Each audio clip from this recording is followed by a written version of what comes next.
Vamos a empezar ya la actividad. Mi nombre es Simón Villa Pérez, yo soy el presidente de Medicina Interna de la Universidad de Antioquia. Hoy voy a presentar el Ateneo Clínico. La motivación, esos son los temas pues, que vamos a tratar, el derrotero de la charla. La motivación para hacer esta charla es que pues, esta paciente tiene, como vamos a ver, una enfermedad que me interesa mucho como clínico, y es una paciente que yo tuve pues, el placer de estar en todo el proceso diagnóstico en la hospitalización, y pues digamos estuve involucrado también en algunas de las decisiones clínicas, y es un caso que nos enseña mucho a todos, entonces por eso me parece importante pues traerlo acá a discusión. Se trata de una mujer de 71 años, residente en Girardota, ama de casa, que tenía unos antecedentes previos de hipertensión arterial, diabetes mellitus tipo 2, al parecer con un buen control metabólico, y una supuesta falla cardíaca con una fracción de eyección en el 45%. Estos eran los medicamentos que tomaba la paciente cuando ingresó a la hospitalización en este centro, y de tóxicos había una exposición a humo de leña pues por la cocina que era relevante, pero sin exposición a tabaquismo. Entonces, previamente ella había estado hospitalizada en noviembre del año pasado en otro centro en la ciudad. Ella inició con un cuadro que parecía una neumonía, la remitieron a Yanumal, allí presentó dolor en pecho, inclusive presentó también un choque que interpretaron como un choque cardiogénico con necesidad de soporte con vasoactivos, y después se remitió a otro centro en esta ciudad con un diagnóstico de un síndrome coronario agudo sin elevación del ST. Allí la biomedicina interna interpretaron ese dolor como un dolor anginoso ya de 6 meses de evolución, pero que venía empeorando en el último mes, asociado también a edemas y disnea. Lo relevante en esta hospitalización fueron unos gases arteriales que tenían una acidosis respiratoria con una presión parcial de CO2 en 67.9 y una ecocardiografía transtorácica que tenía la FEBI 45%, pero llamaba la atención una dilatación muy importante de cavidades derechas con una que se interpretó pues en ese momento con una probabilidad intermedia de hipertensión pulmonar. Entonces, en el enfoque, digamos, del síndrome coronario, ella había elevado biomarcadores, se había hecho una curva positiva, se llevó una coronariografía que no mostró lesiones obstructivas coronarias, entonces se rotuló como un MINOCA, la paciente había mejorado mucho y se le dio de alta con orden de una resonancia cardíaca ambulatoria y el manejo que anotamos previamente en los antecedentes. Entonces, la paciente llegó a este centro ya más o menos 2 meses después, finales de diciembre, con un cuadro de 4 días de evolución, con edema en miembros inferiores, con dolor torácico opresivo no irradiado, o así se interpretó. La paciente, pues la verdad, digamos, tenía algo de alteración del estado mental y no era tan confiable el relato, pero así se interpretó al ingreso, y disnea de esfuerzos mínimos que evolucionaron hasta el reposo. Rápidamente la paciente se deterioró, presentó alteración del estado mental, ingresó en malas condiciones, hipotensa, ¿cierto? Con requerimientos de oxígeno suplementario, y el examen físico lo más importante era inmovilización yugular, el murmullo abolido en bases como signos de derrame pleural, pero estaba bien perfundida con llenado capilar rápido.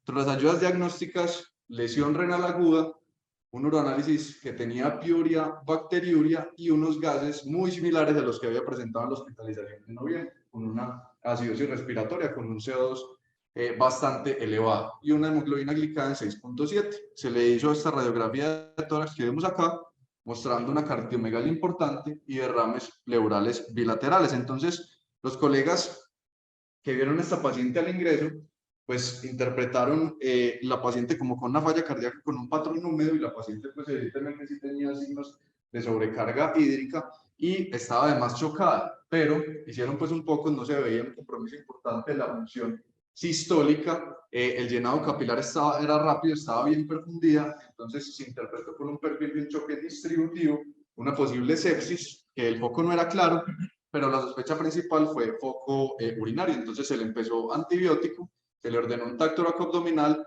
la paciente requirió vasopresor en urgencias y se trasladó a la unidad de cuidados intensivos. Entonces, allí en la unidad de cuidados intensivos se le tuvo que poner un Venturial 50, los gases tenían una persistencia importante pues en la hipercapnia, entonces se sospechó que también podía tener algo de... entonces se tuvo que aumentar la FIO2 e inclusive requirió inicio de ventilación mecánica no invasiva. Entonces, los gases empezaron a mejorar un poco, la lesión renal aguda empezó a mejorar un poco, en el urocultivo creció una E. coli, sin embargo, el tacto abdominal no mostró signos de pielonefritis, pero sí derrame pleural y cardiomegalia. Se logró desmontar el vasopresor, se le hicieron otros estudios con un biomarcador que estaba elevado y un BNP también elevado, persistía con una hipercapnia muy marcada a pesar del manejo y a pesar de que se había logrado desmontar la ventilación mecánica no invasiva, y ella egresó de la UCI ya con unas notas que ya hablaban de los signos de hipertensión pulmonar por unos estudios que vamos a ver a continuación y con una orden de una cardioresonancia por el evento previo que había sido rotulado con el MINOCA. ¿Cuáles fueron los estudios de imágenes que se hicieron en esos días? Entonces tenemos un TAC de tórax y abdomen contrastado que mostraba cámaras cardíacas aumentadas de tamaño, sobre todo las del lado derecho, ¿cierto? Tenía inclusive regurgitación de contraste a la cava inferior y a las suprahepáticas. Tenía una dilatación muy importante del tronco pulmonar, ¿cierto? Y derrame pulmonar pleural sin signos de pielonefritis. Se le hizo también una ecocardiografía transtorácica que mostró un ventrículo izquierdo ahora con una FEBI del 60%, recordemos que había sido reportado como 45 previamente, con una disfunción diastólica grado 2 dada por la velocidad de regurgitación tricuspidia, ahora en 3.45 metros por segundo, y una aurícula izquierda dilatada en 50 mililitros por metro cuadrado. El ventrículo derecho era, digámoslo, lo importante en esta, que mostraba un ventrículo dilatado con un acortamiento de área disminuido del 22%, la velocidad de regurgitación tricuspidia aumentada, una insuficiencia tricuspidia moderada y un tronco de la pulmonar dilatado en 3.1 centímetros. La vena cava también estaba dilatada y tenía un colapso inspiratorio abolido y un derrame pericárdico, digamos, sin mucha repercusión. Esta fue la resonancia que se le hizo a la paciente. La cardioresonancia que se le hizo a la paciente que mostró esos hallazgos, ¿cierto? El ventrículo derecho dilatado, hipertrófica con la función moderadamente disminuida de la sistólica, TAPSE disminuido con una relación del diámetro del ventrículo derecho mayor al izquierdo y una fracción de eyección del ventrículo derecho en 32, suficiencia tricuspidia moderada, tronco de la pulmonar dilatado, y el ventrículo izquierdo tenía una descripción, pues digamos, bastante normal, lo único una FEBI en el 48%, pero de resto sin otras alteraciones importantes, y las aurículas dilatadas. La aurícula derecha más dilatada que la izquierda, sin embargo la izquierda pues sí estaba dilatada y no había zonas de realce tardío que sugirieran, digamos, otra etiología importante de estas alteraciones cardíacas. Y finalmente se le hizo un angiotac, como pues en el estudio inicial de la hipertensión pulmonar, en una paciente con riesgo de tromboembolismo pulmonar, que fue negativo para tromboembolismo pulmonar, pero reafirmaba los signos de sobrecarga en la paciente, engrosamiento septal liso y derrames pleurales. ¿Listo? Entonces, antes de pasar a revisar unas cosas, digamos que cuando la paciente ingresó a la sala general ya había cumplido 7 días de manejo pulmonar, ingresó con una sepsis, se determinó que el deterioro funcional en realidad había sido en el último año, que tenía una alta probabilidad de hipertensión pulmonar por los estudios que acabamos de ver, y tenía unos gases. Con la hipercapnia, hipoxemia, se le calculó un gradiente alveolar arterial de 2 que estaba elevado y la sobrecarga hídrica que ya estaba en manejo diurético.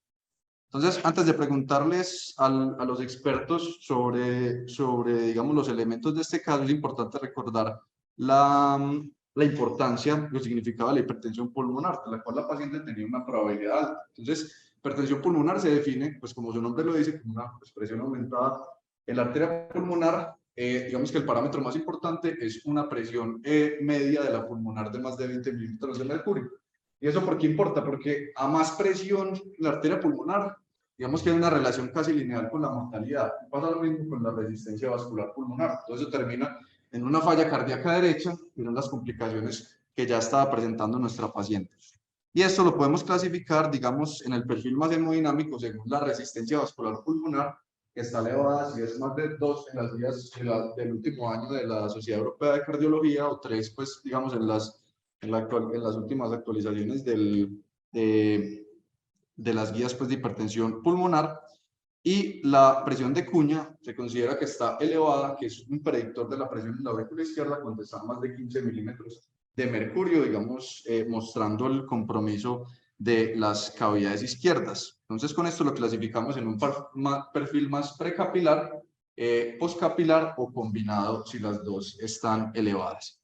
Y esto lo clasificamos en los grupos que conocemos de hipertensión pulmonar. Acá lo importante es recordar que el más común de todos, más o menos el 50% de todos los pacientes van a estar en el grupo 2, ya que su hipertensión pulmonar es explicada por enfermedad del corazón izquierdo y es lo que tenemos que, digámoslo, descartar en todos los pacientes antes de considerar otros grupos o, digámoslo, según el perfil que tenga el paciente. ¿Cómo se hace el enfoque diagnóstico inicial? Entonces, la sospecha se hace según el contexto clínico del paciente. Estos pacientes generalmente consultan por disnea de esfuerzos, pueden hacer también bendomea, pueden hacer palpitaciones, pueden hacer inclusive síncope y pueden hacer otras manifestaciones como dolor torácico anginoso, sugestivo de origen cardiogénico, inclusive por una compresión dinámica de la coronaria izquierda. Pueden hacer disfonía por compresión del larillo recurrente, pueden hacer complicaciones obstructivas, inclusive infecciosas, neumonías postobstructivas por compresiones bronquiales. Y en los signos, más que todo cianosis, un P2 reforzado, todos los signos de fase cardíaca derecha y acropaquia, más según la etiología, por ejemplo, pues en los pacientes con fibrosis pulmonar idiopática o algunas pues, cardiopatías congénitas que pueden llevar a eso. Entonces, si yo pienso que mi paciente tiene hipertensión pulmonar, yo procedo con estos estudios básicos, ¿cierto? El BNP también es útil, porque un paciente con un BNP normal y un EKG completamente normal tendría una muy baja probabilidad de hipertensión pulmonar, por ejemplo, la radiografía y la saturación de O2. Y según el perfil de mi paciente, si yo veo que el paciente tiene más riesgo de un compromiso cardíaco o vascular arterial pulmonar, me voy por unos estudios, o si no tomas un paciente con exposición a tóxicos, con síntomas más respiratorios que considero que tiene más riesgo de un compromiso pulmonar, me voy probablemente por otros estudios. El paciente que sugiere más compromiso pulmonar, consideraré, digamos, o le daré más peso a hacer estos estudios primero, y el paciente que sugiere más un compromiso cardíaco o arterial pulmonar, probablemente haga estos antes. Esto lo pone el algoritmo así en la guía, aunque, como sabemos, la ecocardiografía probablemente en casi todos los pacientes se haga acá, porque ahí es donde se considera el riesgo de hipertensión pulmonar, aunque así lo pone el algoritmo de la guía. Esto lo pongo acá porque también puede ser intercambiable. Muchas veces requerimos hacer todos estos estudios en algunos pacientes donde es difícil determinar, y ya pasamos a la confirmación. En alta probabilidad, la recomendación es de entrada remitir a un centro de referencia y el enfoque según el compromiso que sugiera el paciente.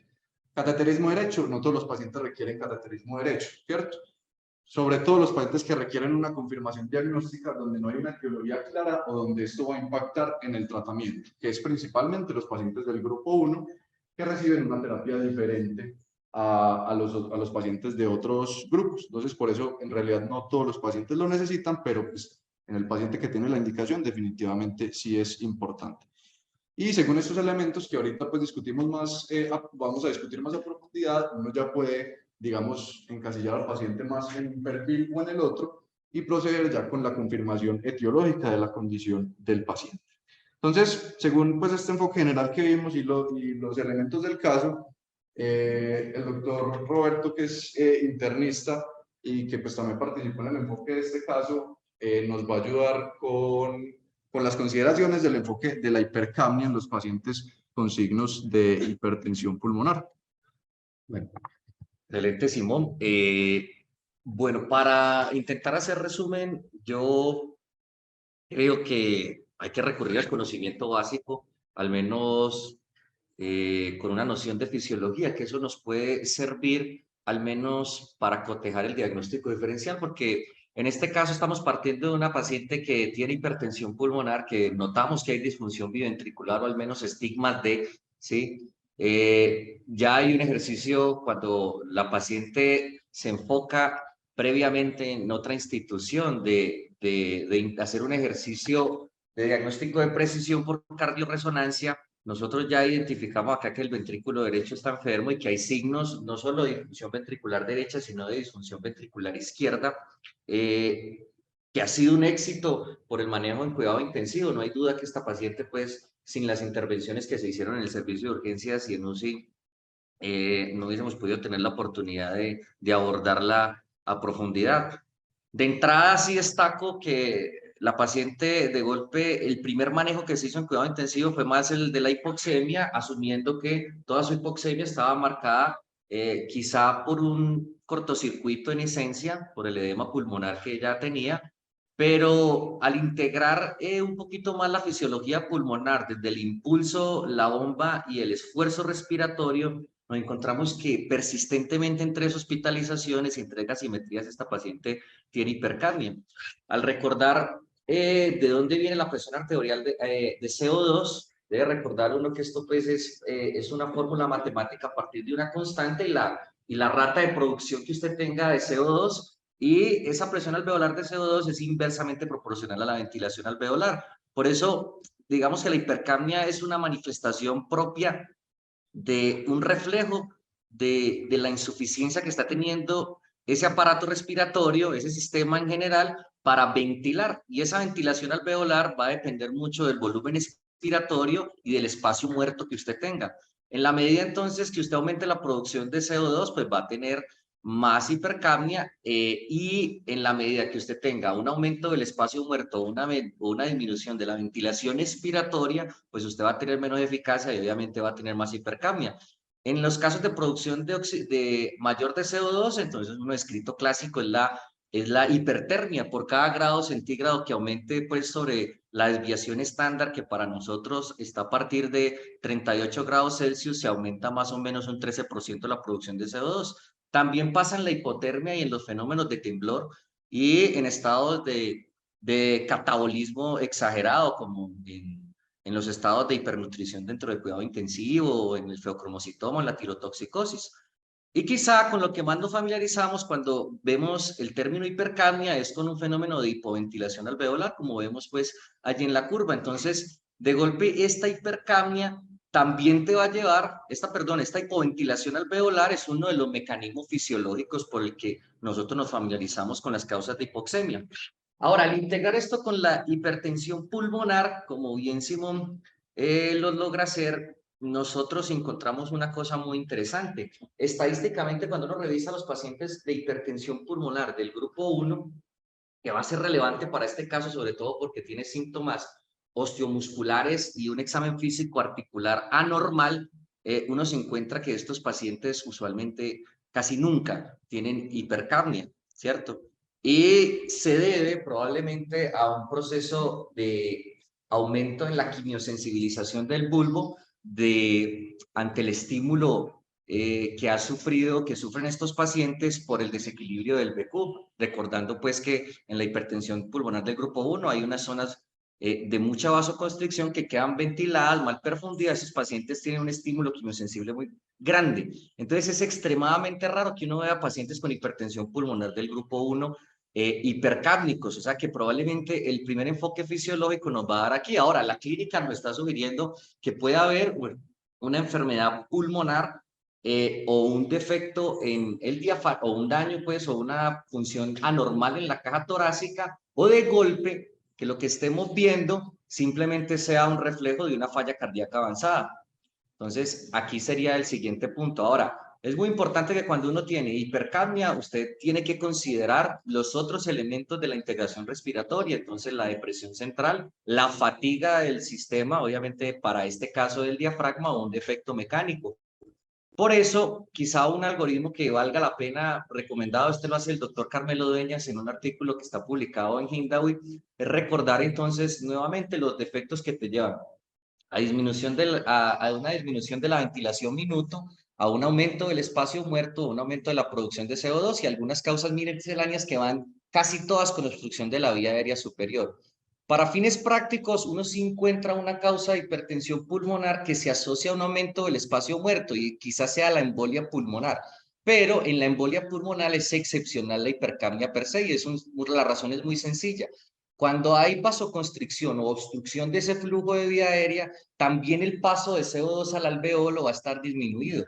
Cuando el alveolo tiene ese CO2 bajo, ¿sí? Se induce incluso, y eso está escrito hasta en los pacientes asmáticos, ese CO2 bajo va a inducir una constricción de la vía aérea distal. Y eso, digamos así, que equipara que la relación del BQ no se altere tanto, porque también son zonas que van a quedar menos ventiladas. Y lo otro es que esto inmediatamente va a activar un aumento del trabajo ventilatorio. Entonces, por eso en la embolia pulmonar nosotros lo que más vemos es hipocapnia. Per se, entonces, obviamente correlacionado con el angiotac, va a ser muy difícil que esta paciente tenga una hipertensión pulmonar tromboembólica crónica. Entonces, nos vamos a tener que parar desde el punto de vista fisiológico en un intento diagnóstico por evaluar si hay una disfunción neuromuscular en este caso, porque es una paciente primero que sale de cuidado crítico, segundo, porque además de eso tiene un examen osteoarticular anormal, como ya lo vamos a mencionar, y lo otro es que va a tener que tener una valoración imagenológica de la vía aérea distal, porque hasta ahora con la imagen que tiene de su tórax, la anatomía está incompleta, puesto que lo único que hemos visto es que tiene falla cardíaca y congestión. Luego, esta señora sí tiene disfunción diastólica y en falla cardíaca uno pudiese ver hipertensión pulmonar, obviamente del grupo 2, con algún grado de hipercapnia, porque estos pacientes progresivamente van haciendo un aumento del espacio muerto secundario a, obviamente, el gasto muscular que han tenido que hacer durante muchos años, a la sarcopenia y a todos los fenómenos fisiopatológicos mediados por citoquinas. Entonces, sería como el siguiente abordaje a la hora de cotejar este caso. Seguiríamos pensando hasta ahora en causas del grupo 2 y del grupo 3, obviamente considerando que lo que hemos visto hasta ahora correlacionan hipoxemia e hipercapnia juntas. Bueno, después de esa magistral aproximación a la hipercapnia en esta paciente, pues teniendo en cuenta lo que hablamos, en que los pacientes, el grupo 2 es el más importante en términos de prevalencia pues, en estos pacientes y como clínicos probablemente lo primero que vamos a tener es la información del ecocardio. Entonces, le quiero preguntar pues a los cardiólogos, al doctor Gándara, que es cardiólogo clínico, estas dos preguntas. Si, digámoslo, para el médico de atención primaria, ¿cuáles son los parámetros más importantes en la imagen, sobre todo en la ecocardio, para sospechar hipertensión pulmonar o para interpretar al paciente en quien se sospecha hipertensión pulmonar y cuáles son los elementos para sospechar o descartar el grupo 2? Buenos días para todos. Gracias, Simón, por la invitación al servicio y por la presentación que has hecho. Bueno, la ecocardiografía es una prueba fundamental en el enfoque diagnóstico del paciente con sospecha de hipertensión pulmonar. Por un lado, nos va a dar los parámetros de velocidad de regurgitación tricuspidia y signos indirectos de hipertensión pulmonar que van a clasificar probabilísticamente en que ese paciente que por disnea u otros síntomas estoy sospechando hipertensión pulmonar tenga la enfermedad. Y de manera simultánea nos da los elementos para considerar si el paciente tiene o no un componente del grupo 2, que como tú muy bien lo has dicho es la causa principal de hipertensión pulmonar globalmente. Los elementos ecocardiográficos que se tienen en cuenta es el punto de partida de la velocidad de regurgitación tricuspidia entre 2.8 a 3.4, nos lo clasifica grosso modo en 3 segmentos. Menos de 2.8 la probabilidad baja, entre 2.8 y 3.4 la probabilidad intermedia y por encima de 3.4 la probabilidad es alta. Esta probabilidad por la velocidad de regurgitación tricuspidia se matiza con los signos indirectos de hipertensión pulmonar, que técnicamente parecen ser muy difíciles, pero si lo pensamos fisiopatológicamente es mucho más fácil de entender. Los signos indirectos de hipertensión pulmonar son finalmente la consecuencia hemodinámica del aumento retrógrado de la presión arterial pulmonar, que va a tener consecuencias anatómicas y funcionales en la arteria pulmonar, el ventrículo derecho, la aurícula derecha y la vena cava inferior. Entonces, la guía de práctica clínica nos propone varios elementos en la evaluación cardiográfica de estos segmentos: la dilatación de la arteria pulmonar, el tiempo de aceleración en el tracto de salida del ventrículo derecho, la velocidad protodiastólica, la dilatación del ventrículo derecho en comparación con el ventrículo izquierdo, con el índice de excentricidad y con la comparación diametral basal. Y finalmente la dilatación de la aurícula derecha y la dilatación de la vena cava inferior en reposo o con las maniobras de inspiración. Entonces digamos que estos elementos, si están presentes, pueden modular esta hipertensión pulmonar. Si están en baja, intermedia, si están presentes, si están intermedia, alta. Ese es el punto de partida y finalmente esa clasificación nos va a decir qué vamos a continuar haciendo con el paciente. Si la probabilidad definitivamente es baja, debo buscar diagnósticos diferenciales de los síntomas del paciente y deberá hacer una labor diagnóstica adicional si la probabilidad es intermedia y por supuesto si es alta. Ecocardiográficamente pueden haber varios parámetros que me ayudan a pensar en el compromiso del ventrículo de las cavidades izquierdas como causa de hipertensión pulmonar. Y es muy importante que no solamente son estos parámetros ecocardiográficos, sino la clínica del paciente, puesto que la guía de práctica clínica nos pone la insuficiencia cardíaca en cualquiera de sus presentaciones, sea con FEBI reducida, FEBI levemente reducida o FEBI preservada como causa de hipertensión pulmonar, con su diagnóstico convencional y la enfermedad valvular grave sintomática, ya sea de origen mitral o aórtico, cualquiera de estas que sean graves y sean sintomáticas tienen un carácter vinculante con la etiología de la hipertensión pulmonar. Datos ecocardiográficos aislados que apoyan el diagnóstico o que nos deben hacer considerar componente del grupo 2 siempre que haya dilatación auricular izquierda, hipertrofia ventricular, remodelado ventricular izquierdo. Entonces, continuando con la evolución del caso, ya la paciente, pues... Claro, doctora.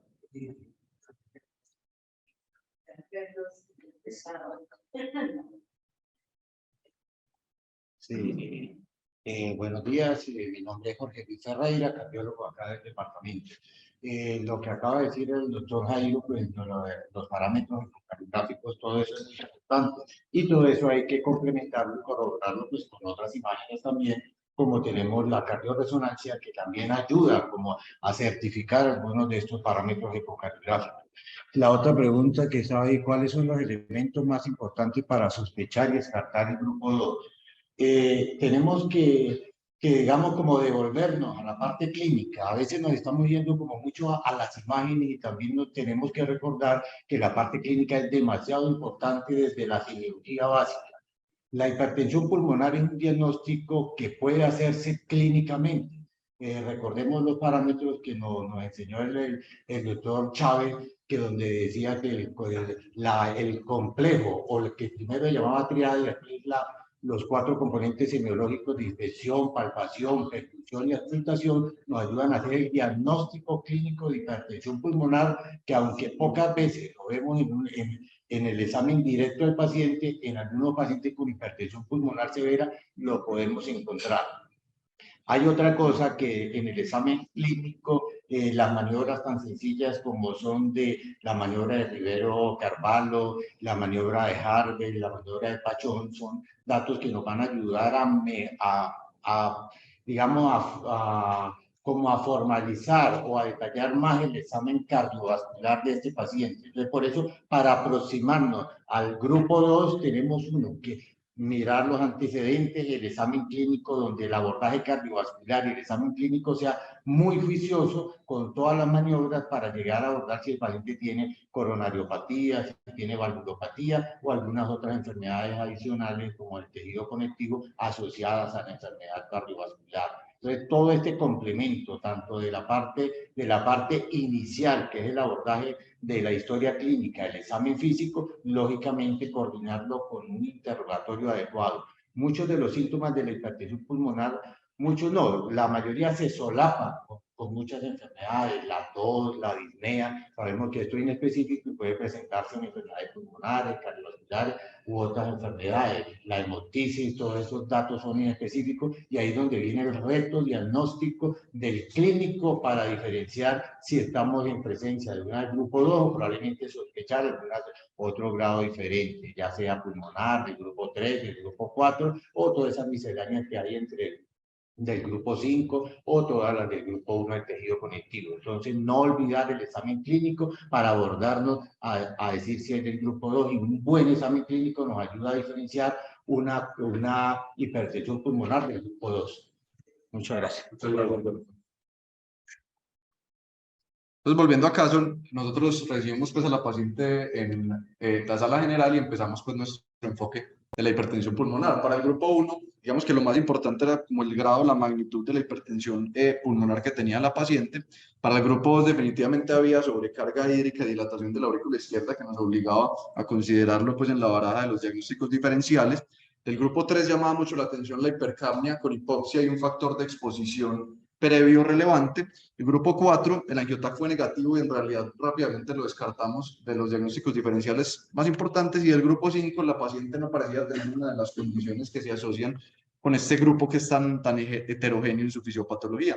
Entonces, nosotros hicimos de forma en paralelo varias intervenciones en la paciente. Uno, empezamos un manejo diurético relativamente agresivo para poder resolver la sobrecarga en la paciente, lo cual se alcanzó, pues digamos, relativamente rápido. Y para el estudio del grupo 3 se ordenaron inicialmente un TACAR y una espirometría, y también, digamos, se hizo una reevaluación clínica también muy juiciosa del caso, y notamos que la paciente refería también algo de dolor articular con desviación cubital. Entonces, digamos, se prendió la alarma de la artritis reumatoide, y también una debilidad proximal con una CPK ligeramente elevada, que no descartaba la posibilidad de miopatía.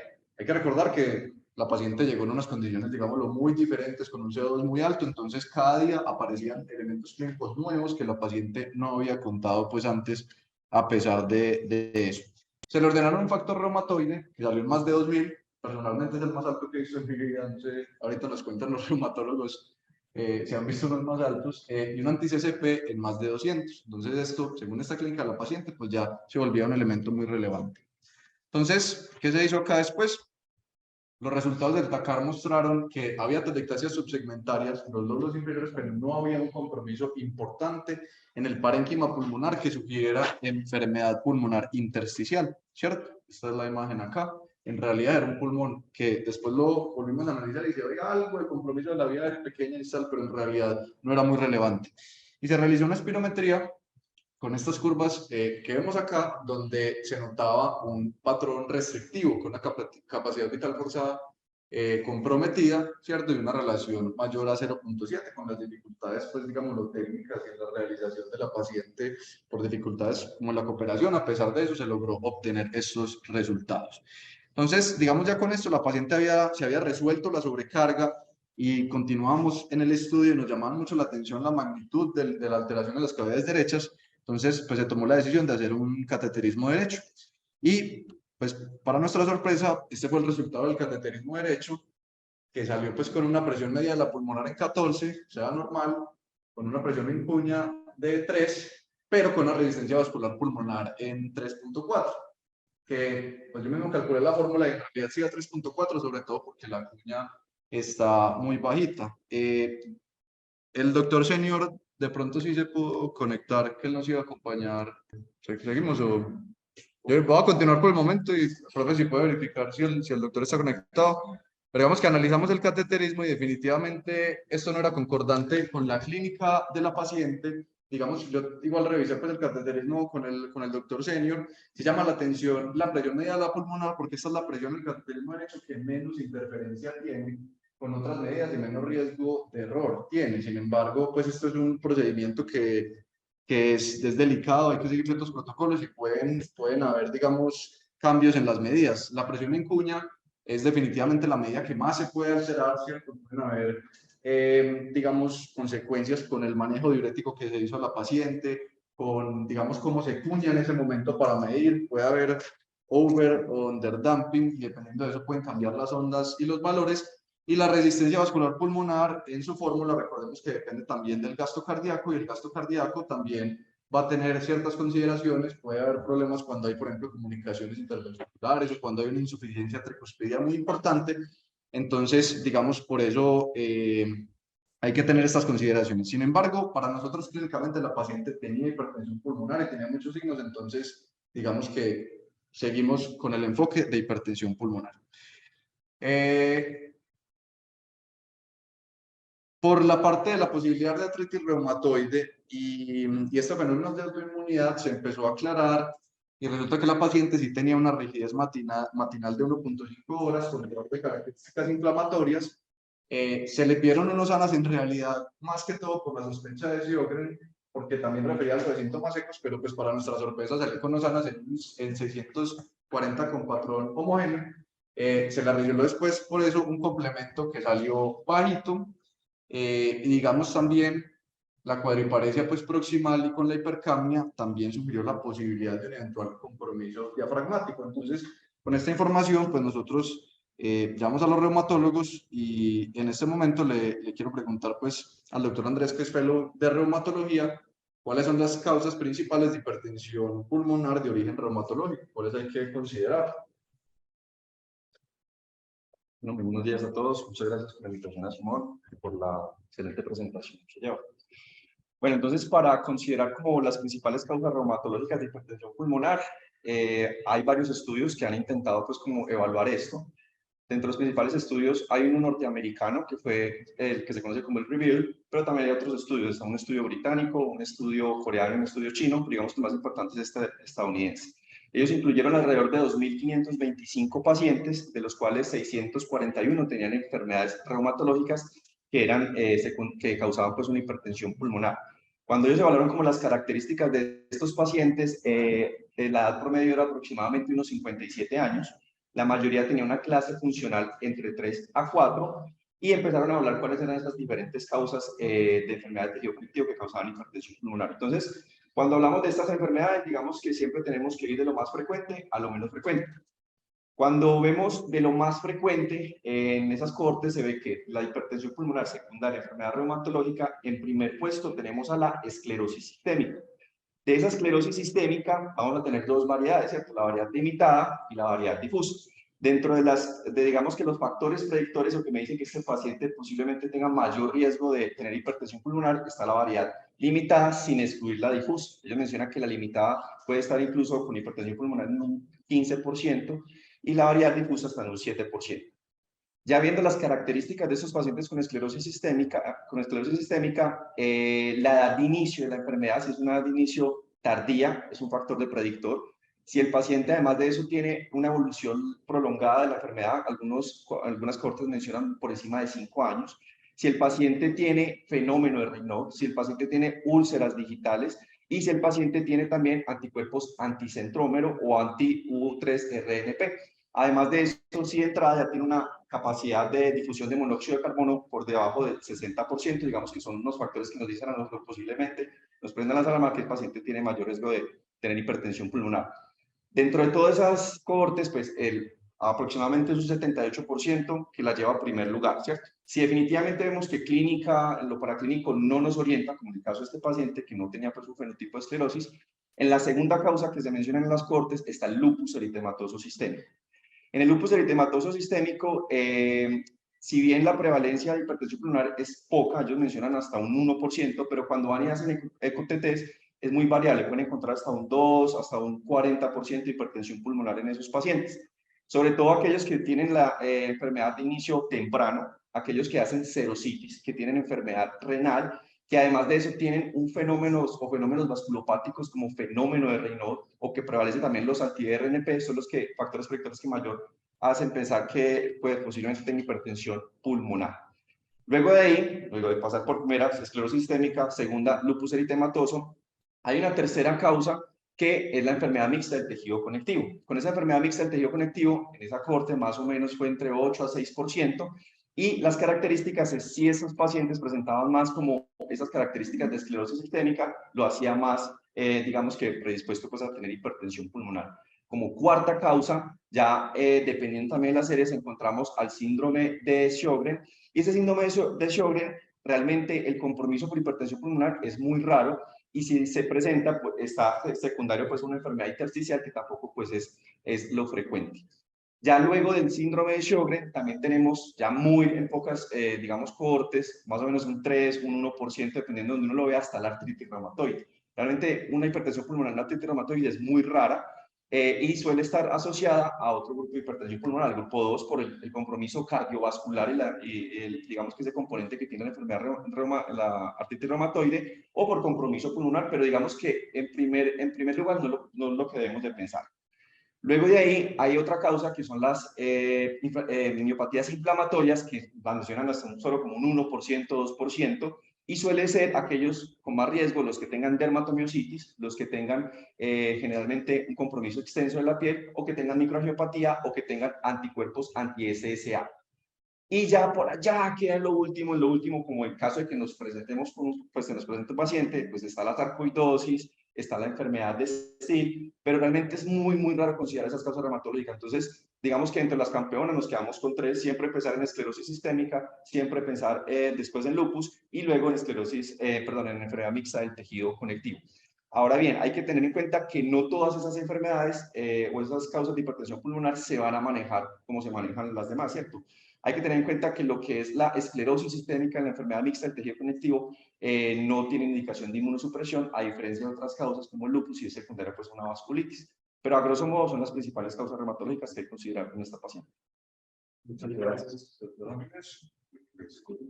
precisión con la enfermedad mixta, como muy bien todo lo que dijo Andrés, en la esclerosis sistémica como la fisiopatología de vasculopatía, por eso no se inmunosuprime.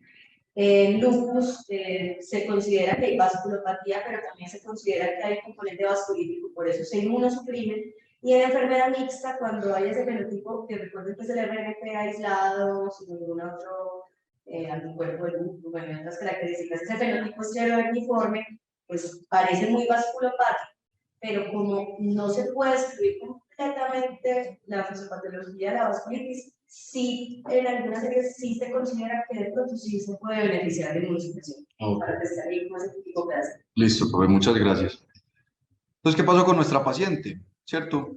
Digamos, por estos elementos que teníamos, se consideró que había pues, un diagnóstico de artritis reumatoide, ¿cierto? Algunas alteraciones, pues, la desviación cubital, ciertas alteraciones en la radiografía de manos y sobre todo un factor reumatoide muy elevado con un anti-CCP también muy elevado.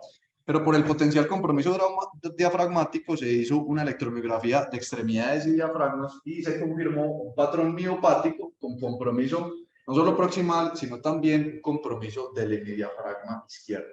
A eso se le asociaron estos otros resultados, un anti-DNA positivo 1 en 80 y sumado a los ANAS, a la hipocumplementemia, a la hipertensión pulmonar, se configuró también un diagnóstico de lupus eritematoso sistémico y una superposición de lupus y AR, o sea, un RUPUS. ¿Qué pasó entonces con la paciente?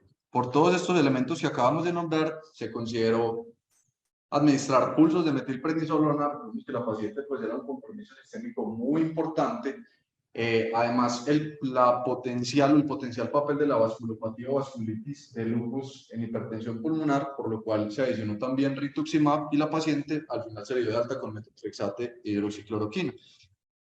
Nosotros pudimos, digamos, verificar la respuesta a este tratamiento de la paciente más o menos en manera institucional y la verdad es que la paciente mejoró muchísimo. Estos fueron los últimos gases de la paciente y la paciente salió con una PC2 en 40, la cual nunca había tenido, y una mejoría clínica y funcional que era evidente. La paciente pasó de estar postrada en cama a encontrarnos a nosotros recorriendo pues, los corredores de la sala con un poquito de ayuda, pero sí hubo un impacto pues, muy importante.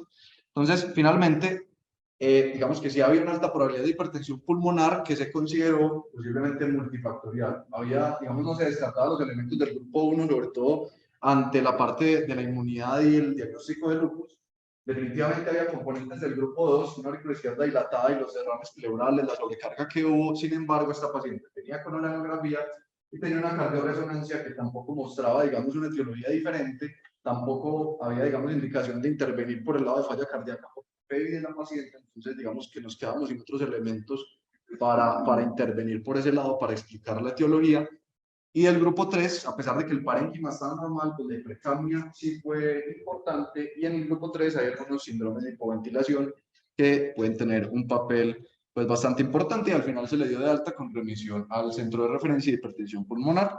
Entonces, ya con estos elementos, invitamos a la doctora Manuela, que la doctora ya me dijo que me va a presentar, pero a mí me parece importante resaltar que ella es internista, neumóloga, tiene una maestría en hipertensión pulmonar y es jefe del servicio de neumología de trasplante pulmonar de la cardiovía y coordinadora del programa de hipertensión pulmonar de la cardiovía. Entonces ella sí nos va a ayudar a terminar de resolver este caso. Bueno, muchas gracias por la invitación y pues los quiero felicitar porque pues es casos difíciles. Yo creo que las personas que cuando trabajamos en hipertensión pulmonar, sea cardiólogo, sea neumólogo, reumatología, cada vez digamos que está más vinculado con nosotros. Lo difícil no son las del grupo 1. Las del grupo 1 realmente terminan siendo las más fáciles de diagnosticar. Si usted tiene una gamografía negativa, una estrés de función pulmonar normal, un TACAR normal, no tiene VIH, no tiene enfermedad autoinmune, no tienen hipertensión portopulmonar, es una idiopática y usted sabe qué tratarlos, cómo tratarlos. Realmente las difíciles son cuando hay duda del 2 y del 3. No hay nada más difícil para nosotros, y eso lo hemos comentado varias veces con la doctora Pilar Escribano, con la que me formé, y es una esclerosis con enfermedad intersticial o una artritis con enfermedad intersticial, gorditos, diabéticos, con disfunción diastólica en el ecocardio y alta probabilidad de hipertensión pulmonar, ¿sí? Entonces hay algo que yo siempre les digo a mis residentes y bueno, pronto les hago la cuña al fellow que vamos a empezar de neumología en la clínica CardioViv.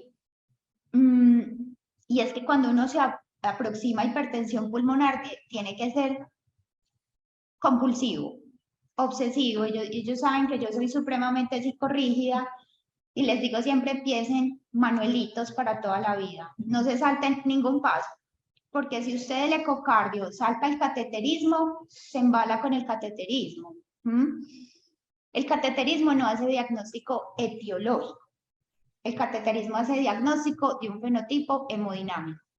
Si yo tengo una EPOC con 20% de fracción de eyección, si yo tengo una artritis con una enfermedad intersticial con 30% de fracción de eyección no de BF1, o una artritis con 30% de capacidad vital forzada, o tengo un lupus con un TEP crónico miedoso por un SAF, o tengo una idiopática, y ustedes le hacen un cateterismo, todo les va a dar precapilar, posiblemente. Y eso no les dice qué tipo es ni qué tratamiento le tienen que dar, porque si le dan a la intersticial con 30% de capacidad vital forzada o a la EPOC con 20% de F1, el vasodilatador de la idiopática la terminan matando. O a la insuficiencia mitral con una fracción de, que en el ecocardio es evidente, con una fracción de eyección, no hay inventar algo, 30%, y tiene esclerosis sistémica. Es que ¿quién dijo que a las esclerosis sistémicas no les puede dar una valvulopatía?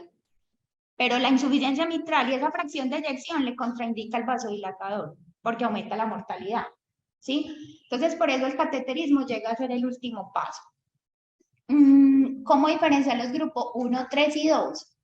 Entonces, hay algo que es muy importante. Primero, lo que les digo, hacer el algoritmo completo, que creo que lo hicieron. Yo solo les agregaría la gamografía.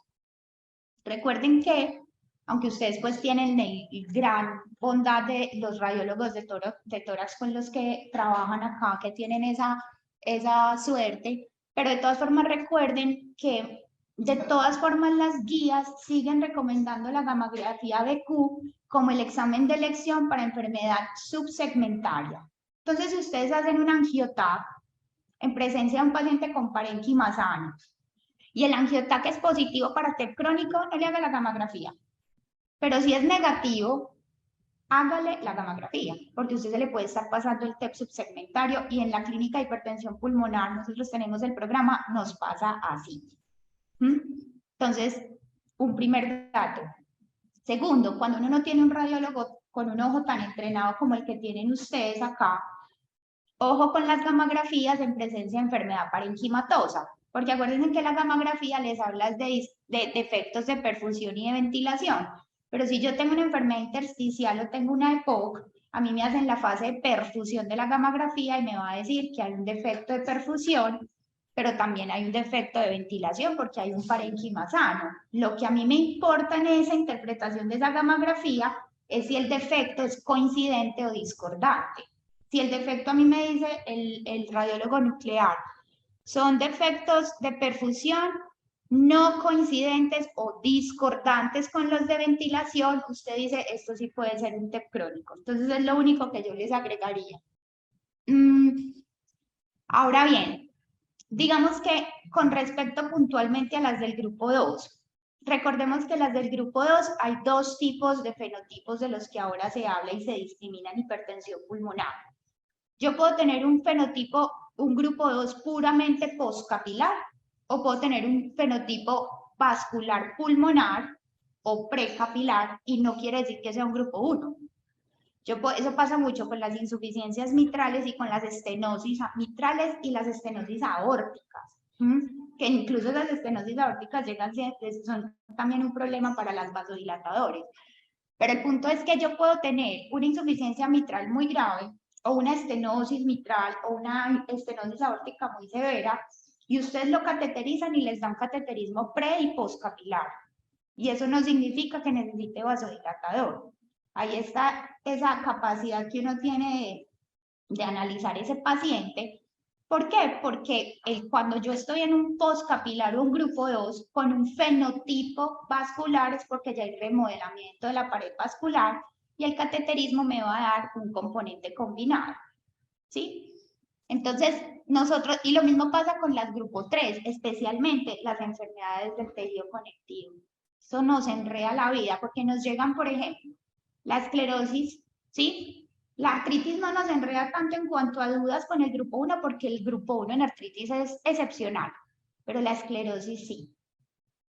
A mí me puede llegar una esclerosis con una enfermedad intersticial, una INE, que si la función pulmonar tiene una capacidad vital forzada por debajo del 60%, ¿puede tener grupo 1? Sí, pero usted le da un vasodilatador y se la tira en cuanto a la oxigenación. Les va súper mal. ¿Y le sirve el vasodilatador? Posiblemente sí, porque yo no tengo forma de saber si la hipertensión precapilar me la está dando el 1 o el 3. No hay forma. Pero lo que yo sí sé es que si yo vasodilato las unidades que estaban haciendo vasoconstricción pulmonar hipóxica, me empeora la hipoxemia. Y nosotros lo vemos todos los días, que nos la jugamos y decimos, no, este es un fenotipo vascular, le doy el vasodilatador y a los 15 días el paciente se hospitaliza de ahogo y con Venturi o máscara de no reinhalación. Entonces decimos, no, lo que estaba primando era el grupo 3. Entonces, ¿qué hacemos nosotros cuando están como en ese rango en que la función pulmonar no está tan enferma? Y lo mismo aplica para la ECMO. Nos llenamos de algunos motivos que son cardioresonancias, nos ayudan mucho, digamos, en diferenciar los fenotipos vasculares del remodelamiento del ventrículo derecho. Y segundo, la ergoespirometría. Entonces lo que hacemos es que, les pongo el ejemplo, la esclerosis, NINE, 60% de capacidad vital forzada, no está hipoxémico, solo con la caminata, alta probabilidad de hipertensión pulmonar, descarté grupo 4, el ventrículo derecho está, izquierdo, digamos que no nos sugiere mucho grupo 2, aunque voy a hacer una claridad ahí más adelante. Y decidí llevarla a cateterismo porque no sé qué está primando y el cateterismo me dio una hipertensión precapilar pura. Entonces, ¿le doy o no le doy vasodilatador? Los monto en largoespirometría. Recuerden que la ergoespirometría no hace diagnóstico etiológico tampoco, sino que nos dice qué limita a mi paciente para hacer ejercicio, que es la queja principal de ellos. Entonces nosotros interpretamos la ergoespirometría y cuando ustedes nos las piden, nosotros les decimos, este paciente tiene una limitación al ejercicio por enfermedad restrictiva pulmonar. Yo no les digo que es por NINE, pero yo sí puedo ver cómo se comporta el volumen corriente, cómo se comporta la frecuencia respiratoria, cómo se comporta el oxígeno latido, cómo se comportan los equivalentes ventilatorios. Y lo mismo nos pasa con los dos. Puntualmente, fallas cardíacas con fracción de eyección preservada. También nos enreda. Entonces nos llega con mucha frecuencia la mujer de 60 años, diabética, obesa, hipertensa, con apnea obstructiva del sueño, con una probabilidad alta de hipertensión pulmonar. Yo no me voy al CATE.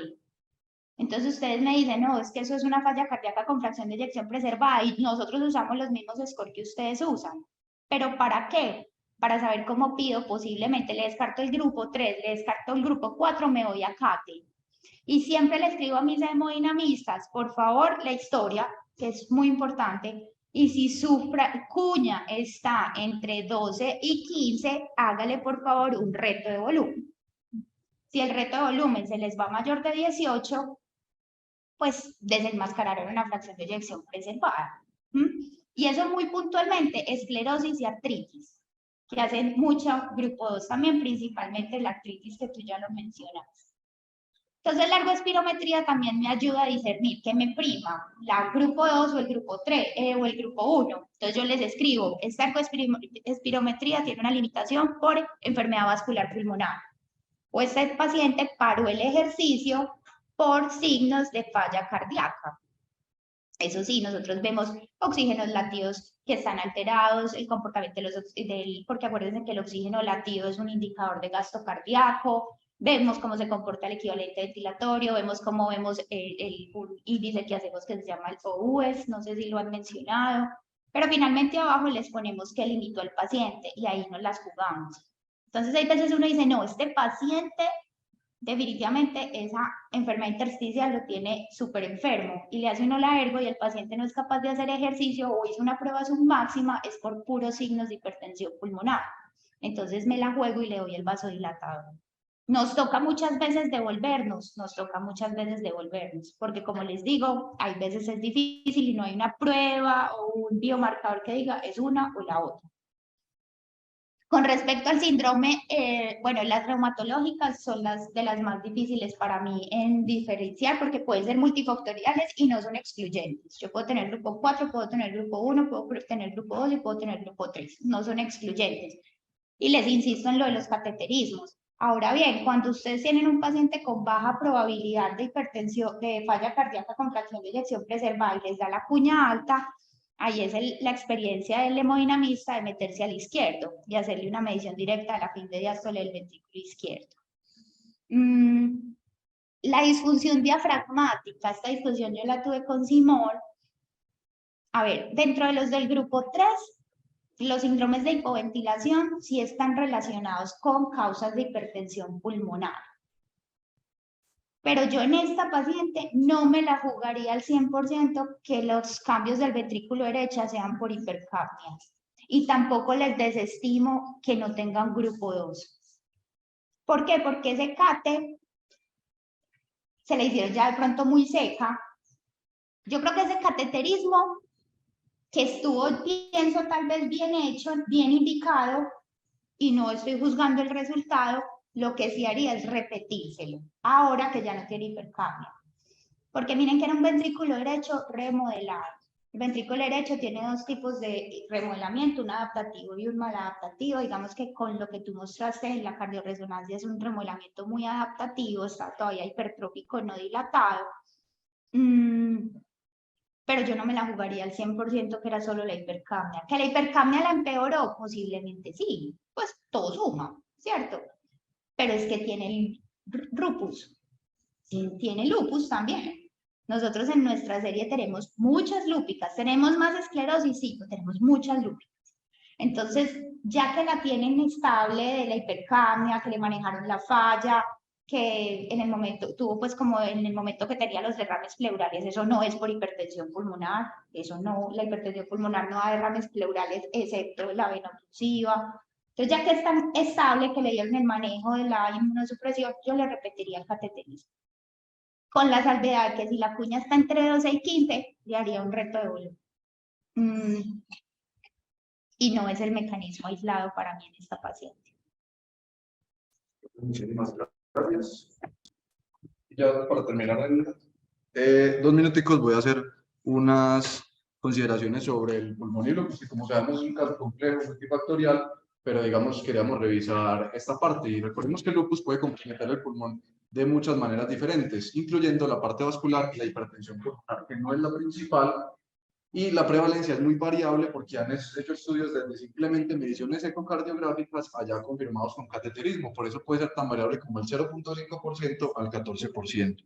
Y el problema es lo que decíamos de los mecanismos. Hay muchos elementos que pueden llevar a un paciente con lupus a hacer una hipertensión pulmonar del grupo 1, como disfunción endotelial, una pérdida del balance entre la endotelina, los tromboxanos, se ha demostrado infiltración de leucocitos en las regiones plexiformes, que son las características de la hipertensión del grupo 1 y el remodelamiento vascular. También del grupo 2, los pacientes hacen más cardiopatía isquémica, hacen valvulopatías, miocarditis.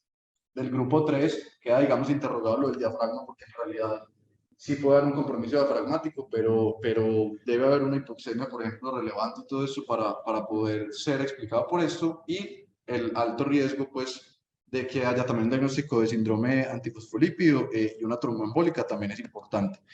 ¿Qué pistas nos ayudan, digamos, al paciente que tiene más riesgo con lupus de tener hipertensión pulmonar al paciente solamente con lupus? Estos que vemos acá. Y pasa, digamos, lo similar a lo que pasa con las otras enfermedades que se asocian más con hipertensión pulmonar, que es, por ejemplo, el RNP, el factor reumatoide también. El 50% más o menos de los pacientes con lupus e hipertensión pulmonar lo tienen elevado, comparado con un 12% de los que no tienen hipertensión pulmonar. El RO y el LA también parece ser importante, la anticardiolipina, el contexto de un síndrome antifosfolípido, y el RAINO, que también habla más de un fenotipo más vascular o vasculopático, también es importante. ¿Listo? La miopatía en lupus, el compromiso diafragmático aislado, digámoslo, es un poco controversial, aunque se puede dar, pero sin embargo nuestra paciente tenía un compromiso miopático sistémico y en esos casos, digamos, la alteración del diafragma sí puede ser relevante. El síndrome de pulmón encogido simplemente lo traía porque en un momento se sospechó, sin embargo, en esta paciente pues no tenía la elevación de los diafragmas por imágenes, y en realidad el síndrome de pulmón encogido, que es muy raro, en las series de casos que hay, tampoco es que se reporte ni con una hipercapnia significativa, aunque puede pasar, pero no lo nombran en todos, y tampoco es que haya una asociación directa clara con hipertensión pulmonar y lupus como tal. Entonces se llegó a sospechar, pero pues no parecía que era el caso. Y finalmente, para aclarar el tratamiento, lo que decíamos de que estos pacientes sí se benefician en lupus de inmunosupresión. Hay solamente una RCT del 2016 con ciclofosfamida muy pequeño, y un estudio retrospectivo del 2006, pero hay reportes de caso con rituximab que parece que también funciona, sobre todo en los pacientes que pueden tener más riesgo de tener una vasculitis o un componente ya más vasculopático. Y también los vasodilatadores con las recomendaciones general del grupo 1. Pongo vasoreactividad porque las guías, recuerden que solamente recomiendan para unos grupos específicos los test de vasoreactividad. Pero en otras partes de la literatura, desde el punto de vista de la reumatología, vi reportes de que les hacían pruebas sobre actividad, que en realidad por guías de manejo de hipertensión pulmonar no entrarían dentro del grupo de las idiopáticas uredables o asociadas a medicamentos, que son los que se benefician de esto. Si no es más un perfil del grupo 1, entonces ya haremos el manejo según la enfermedad del paciente. Para finalizar, recordar que esta es una enfermedad que es heterogénea y es compleja y puede ser desde muy rara en algunos espectros hasta muy común en el espectro de la enfermedad de las cavidades izquierdas. Requiere pues un abordaje clínico secuencial, y en lupus sobre todo, o en enfermedades pues, reumatológicas diferentes pues, o en general, hay que descartar digamos otras causas y que no sea solo un componente del grupo 1, sobre todo el lupus. Descartar que no vaya a estar comprometido el corazón, el pulmón, antes de irse pues directo a un grupo 1, que sí es una causa muy importante. Y NAR, que no es una causa relevante del grupo 1, es recordar que estos pacientes tienen un riesgo cardiovascular muy importante y que sí entran dentro del riesgo del grupo 2, con un riesgo pues importante y significativo. Qué pena con ustedes que el tiempo que me pasé. Y ya para finalizar, dejo esta frase de Osler pues para recordar de que lo más importante pues en nuestra práctica y en nuestro aprendizaje son los pacientes. Digamos que hay que estudiar, hay que leer los libros, hay que repasar todo, pero sin el paciente no vamos pues a llegar a nada. Muchas gracias a todos por la atención.